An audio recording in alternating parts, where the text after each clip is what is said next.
Bonjour à tous, nous allons aujourd'hui voir l'histoire de spécialités allemandes suite à l'épisode 1 que j'ai fait il y a déjà quelques temps. Vous êtes prêts? C'est parti, visionnage.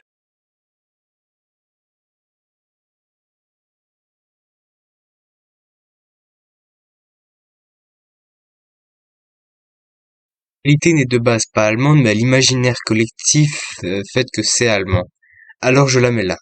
Cette recette vient d'Autriche et est inspirée des baklavas de l'Empire ottoman, voire de l'Empire perse et byzantin. Suite au conflit entre l'Empire ottoman et l'Empire autrichien, le baklava arrive dans les tables des dynasties des Habsbourg et de la famille impériale germanique. Elle se répand ensuite dans beaucoup de cuisines du monde, telles que les cuisines alsaciennes, italiennes, de l'Europe centrale et aux États-Unis.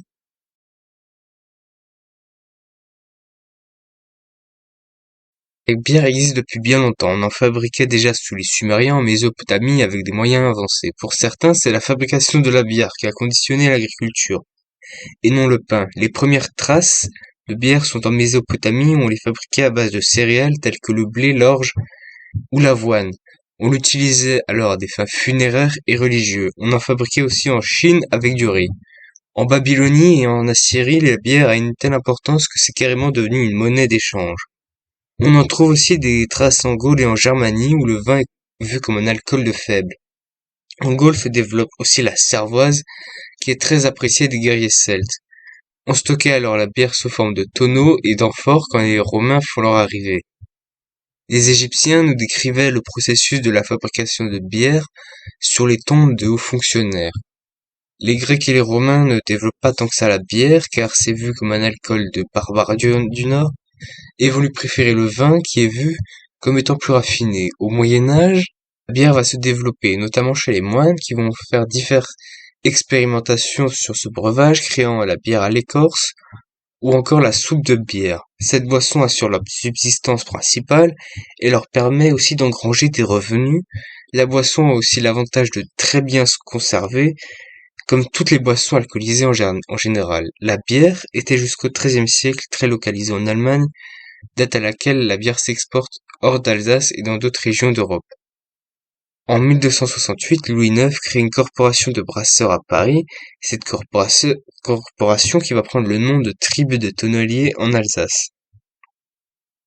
En 1516, en Bavière, est dicté un édit sur la pureté de la bière qui prescrit les standards de la fabrication avec de l'eau de source uniquement et dans la commercialisation de cette boisson.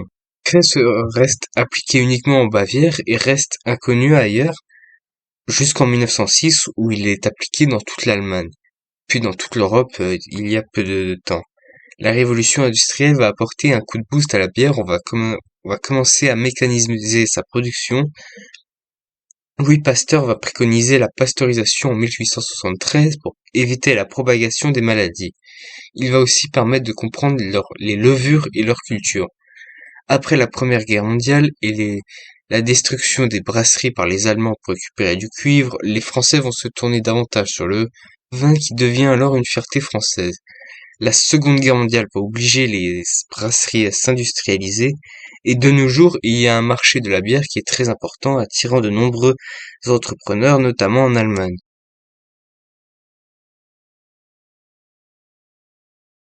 L'idée n'est de base pas allemande, mais l'imaginaire collectif fait que c'est allemand.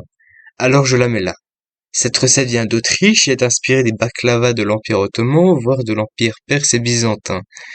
Suite au conflit entre l'Empire ottoman et l'Empire autrichien, le baklava arrive dans les tables des dynasties des Habsbourg et de la famille impériale germanique. Elle se répand ensuite dans beaucoup de cuisines du monde, telles que les cuisines alsaciennes, italiennes, de l'Europe centrale et aux États-Unis. La vidéo est maintenant terminée. Si vous l'avez appréciée, n'hésitez pas à vous abonner et à laisser un like sous cette vidéo. Et moi je vous dis à la prochaine dans une nouvelle vidéo. Ciao.